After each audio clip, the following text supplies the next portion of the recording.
भारत माता की जय श्री राम, जय जय श्री राम।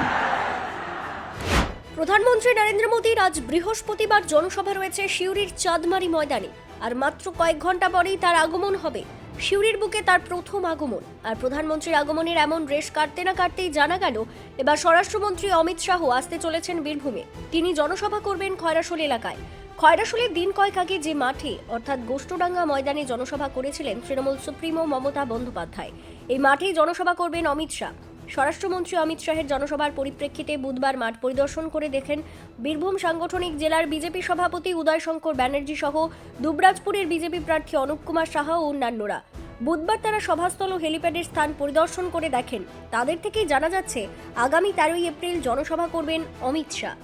এখন দুবরাজপুরবাসীর তথা ভারতীয় জনতা পার্টির প্রত্যেক স্তরের কার্যকর্তাদের সৌভাগ্য নির্বাচনের প্রাক্কালে দেশের স্বরাষ্ট্রমন্ত্রী তথা ভারতীয় জনতা পার্টির যেনাকে চাণক্য বলা হয় রাজনীতির দরবারে, সম্মানীয় স্বরাষ্ট্রমন্ত্রী অমিত শাহজি দুবরাজপুর বিধানসভার গোষ্ঠডাঙ্গাল মাঠে খয়রাশোল ব্লকে আসতে চলেছেন আগামী 13 তারিখ।